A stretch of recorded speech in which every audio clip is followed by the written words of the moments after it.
The surface of Luna's Outpost 17 was silent under a shroud of cosmic dust. Earthrise shimmered far on the horizon, a beautiful blue marble, still free. Deep inside the outpost, Lieutenant Maya Brooks waited for orders that wouldn't come. They hadn't landed, they hadn't spoken. They just waited, their ships like a ring of knives around the dying outpost. Maybe it was the rescue team. Maybe someone had survived. The comms array was a mess, wires exposed, panels hanging loose, and scorch marks from when the power core nearly blew. She moved quietly through the silent base, pulse pistol drawn, every footstep echoing in the emptiness. She pressed her hand against the thick glass of the observation deck, feeling more alone than ever. No food drops, no reinforcements, just the waiting. The backup generators hummed, echoing in the deserted halls. 3 days had passed since the alien armada, the Saraxi, blotted out the stars, annihilating every defense line between Mars and the Moon. The last message from Earth was a garbled plea. Hold as long as you can. We're trying. It regarded her with cool curiosity. Nothing but static. Instead, a voice echoed in her mind, 1,000 voices at once, layered and strange. The drone staggered back but didn't fall. Instead, it extended a hand, a small sphere glowing in its palm.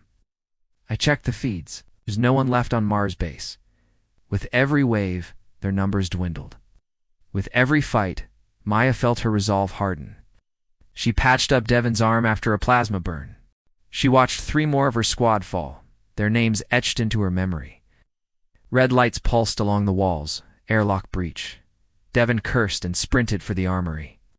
Maya followed, adrenaline burning away her fatigue. She whispered her message to Earth, not sure anyone would hear. We're still fighting. We'll hold as long as we can. Tell my sister, I love her. They retreated deeper into the outpost, locking blast doors behind them. At the main corridor, she paused. For a moment, nothing. Then came a sound-an, almost human sigh. For a heartbeat, the alien fleet hesitated. The humans had not begged. They had not surrendered. They had answered. Something slammed into the outer hull boarding parties, this time in force. Across the globe, people rose, determined not to go quietly. The Saraxi expected terror. What they got instead was defiance. Old enemies united. The Saraxi, shaken for the first time, faced not a broken world but a furious one. If there's hope, it's down there. She nodded toward Earth. Her story became a spark, a battle cry whispered by soldiers in the trenches, by children in hiding, by leaders in their war rooms. The Saraxi. For all their shimmering crystal ships and shifting faceless forms, moved with a patient, cold precision, not because humanity was stronger, but because they would rather die on their feet than live on their knees. Maya's suit chimed a motion alert in the lower hangar. For a moment, her heart raced. Explosions rocked the corridors. Saraxi warriors, half liquid, half crystal, poured through, cutting down defenders with energy blades. The aliens stalked closer, slow and certain. She made her choice. She set the reactor to overload, hands shaking, then keyed her wrist comms. Earth, this is Lieutenant Brooks. If you hear this, fight them. Don't give in. Don't ever give in. Maya shot until her pistol overheated. Devon fought with his last breath, taking 3 of the aliens down before he fell. She found Sergeant Devon Lee hunched over the battered comms console, sweat running down his face. Devon looked up, eyes haunted. You hear from command? She shook her head. Devon's lips twisted into a bitter smile. Damn, Saraxi want us to break. A distant tremor shook the outpost. Maya's fingers tightened on her pistol. At him. Devon ran his hand through his hair, voice barely a whisper.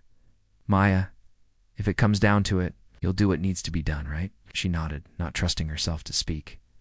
There was no room for fear, only action. An alarm blared. A Saraxi drone shimmered into existence. It was tall and almost beautiful, its body flowing like quicksilver, eyes shifting colors. Maya fired, the bolt sizzling through its chest. Devon appeared, shotgun blazing.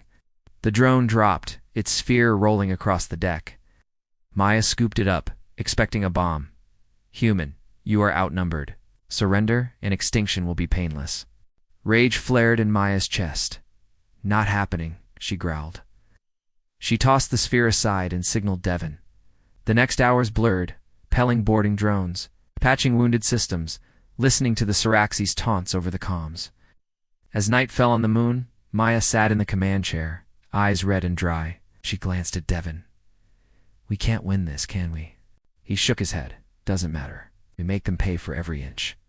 Suddenly, the outpost shuddered. The Saraxi flagship moved closer, looming overhead. Lights flickered, gravity fluctuated. Maya and Devon took their positions at the last barricade. Maya retreated to the main reactor, heart hammering. The Saraxi reached the reactor. Their leader stepped forward, taller than the others, shifting through colors of voice like thunder in Maya's head. "You could have lived. Why do you resist?" Maya looked up, tears in her eyes but no fear in her voice. "Because we're human, and you'll never understand what that means." She hit the final switch. The outpost vanished in a blaze of light, taking the Saraxi command force with it. The message echoed through the stars, carried by the last transmission, reaching every listening station on Earth. On Earth. Ow. Maya's sister Anna heard the words and wept. In the days that followed, scattered resistance cells began to coordinate.